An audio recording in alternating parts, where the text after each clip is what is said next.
Hey, I'm Kev, and welcome to the Challenge Free Agents Recap.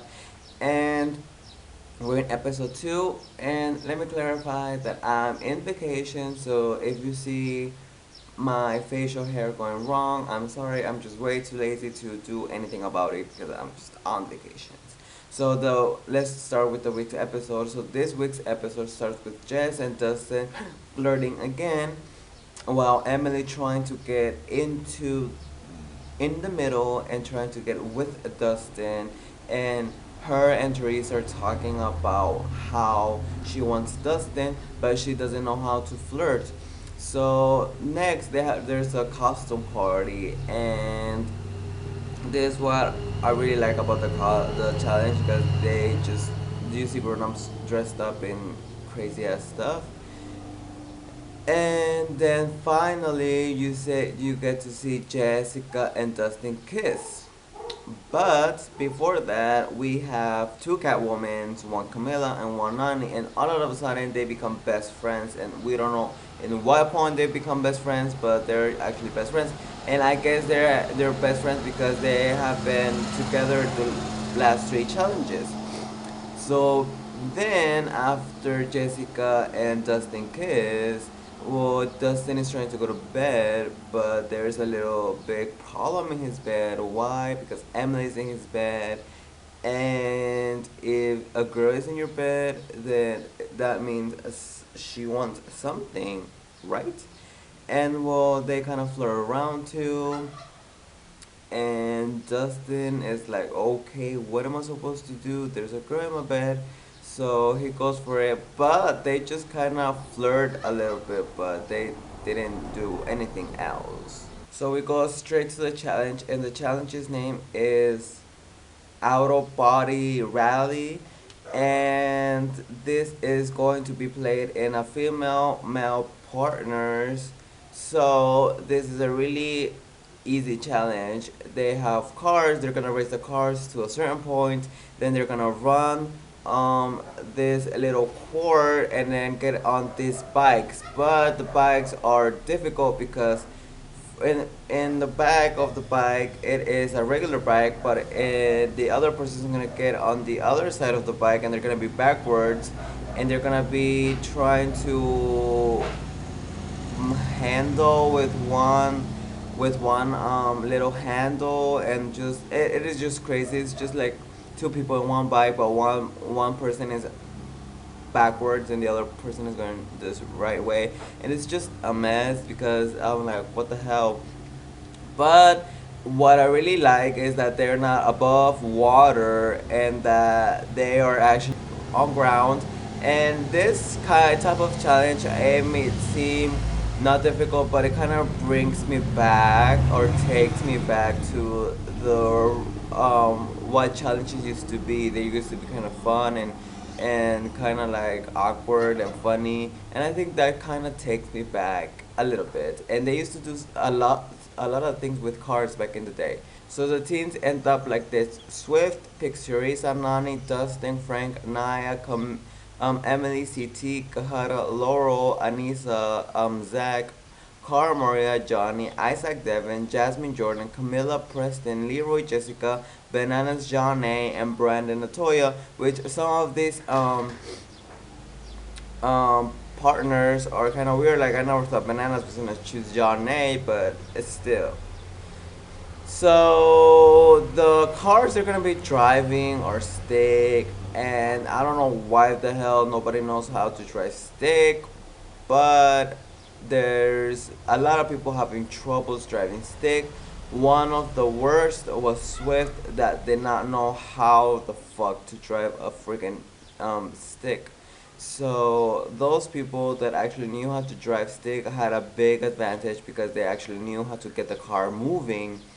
And well, the challenge is kind of funny and awkward, but there's a few that are actually doing pretty great. Kahara and Laurel did pretty good. Preston and Camilla. Preston, I am very impressed. Good job for him because he did an awesome job, and nobody was expecting such an awesome job from Preston. Jasmine running was so funny to watch. Emily running was so funny to watch. Emily and TT had a lot of trouble, and Jessica was last pick on for a team, and her and Leroy did such a great job too.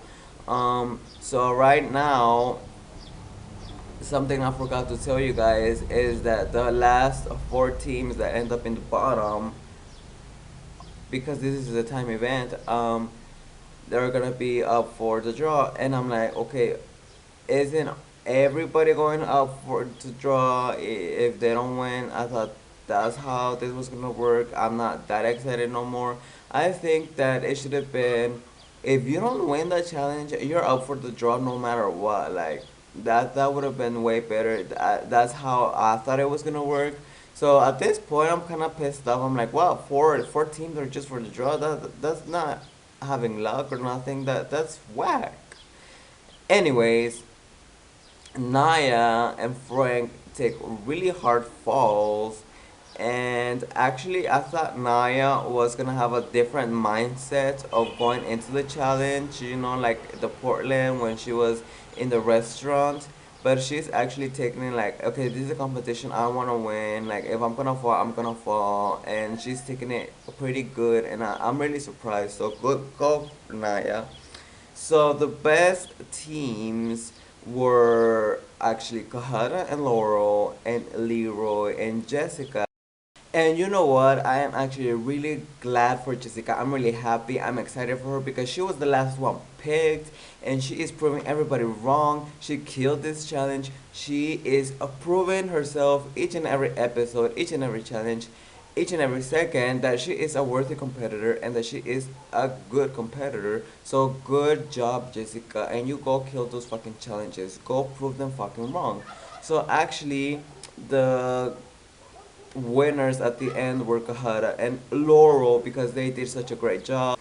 And it's actually his birthday, so he got a birthday win, and that's so cool too.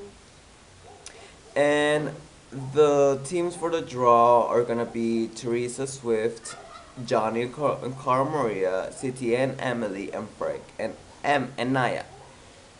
So yes. So then we get the night out because it is Kahada's birthday, and there is a lot of flirtiness, there is a lot of kisses going around, there is a lot of dirty dancing, but Camilla is making sure that Kahara has one of the best birthdays, and she brings lipstick, and she's putting lipstick on all the girls, and all the girls are kissing Kahara, and even the guys. So at this point, Kahara is having just a great time. So some of the flirtiness and some of the kisses we're getting. Jasmine and Swift are dancing really close, and Jasmine is making some comments. Laurel and Jordan are kind of flirting around that they're strong competitors and they're both cute and they're this and that.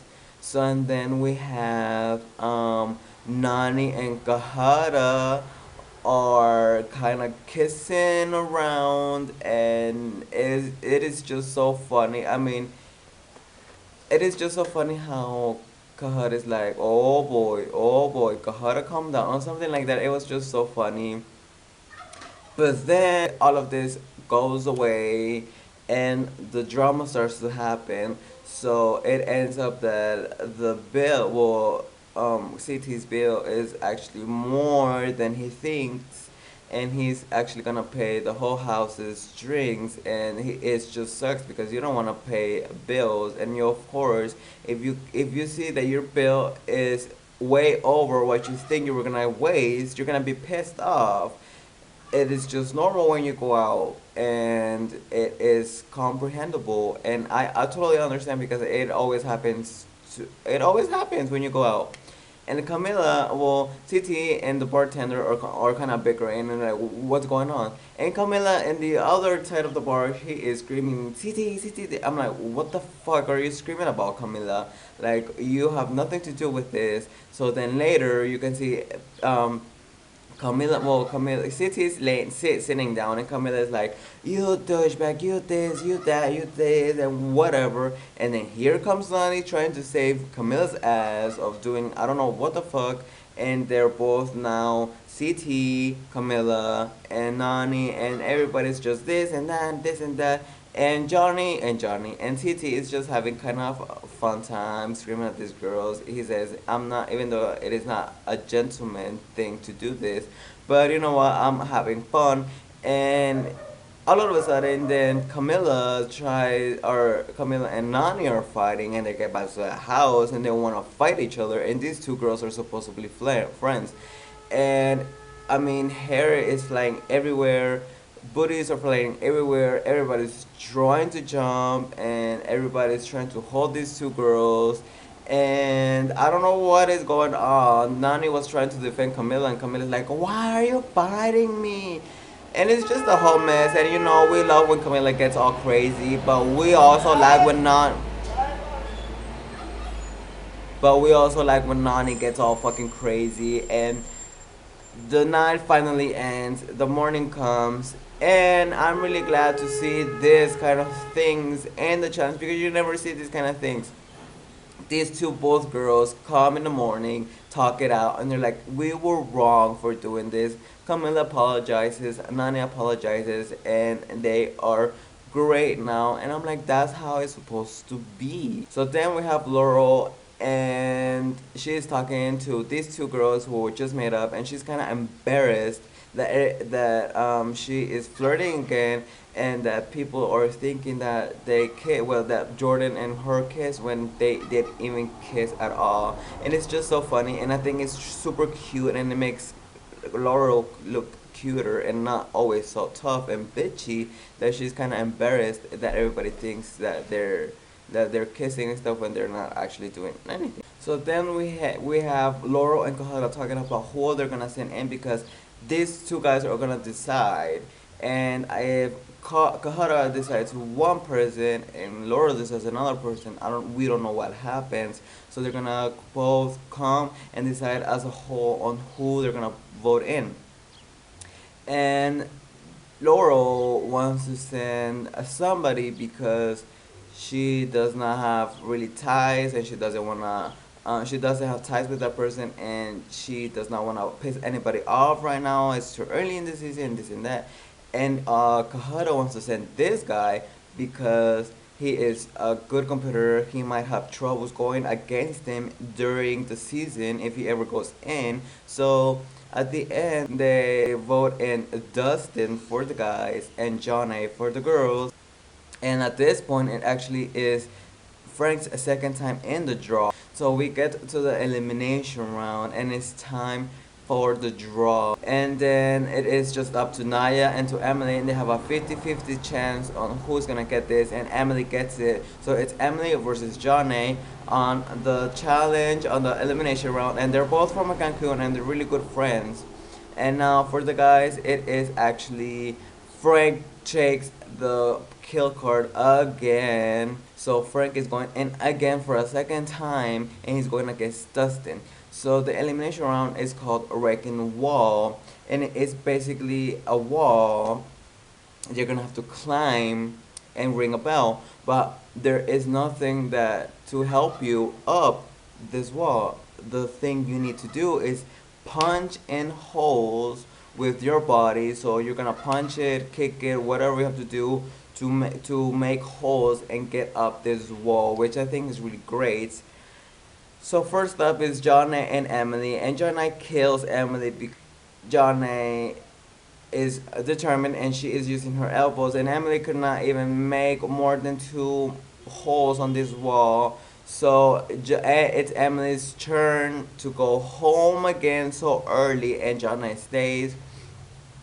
And then it's up for Dustin and Frank. And since the beginning, since they started, Frank had a bigger lead, a little lead on Dustin. And at this point, I thought Dustin was gonna win. And actually, Frank wins, and I'm like, what? It was just such a huge surprise to not see Dustin, because Frank was kind of defeated from last week and the draw and all the stuff. And Well, I can see the difference on Frank because he is not the same as we've seen him in the past challenges, and I think he's more calm. And I'm liking this Frank we're getting. He and Dustin shake hands. So Jessica is has her enemy gone and her boy toy gone, and I hope this doesn't destroy her. Anyways, my MVPs of the week are, I think I'm gonna give it to Preston because he did such a really good job. Jessica deserves more credit for what she did with Leroy, and a little bit of credit for Johnny and kicking Emily's ass really badly. So thanks for watching. Comment, and if you like, follow me on Twitter, Instagram, and all the good stuff. So see you later, alligators, and bye bye.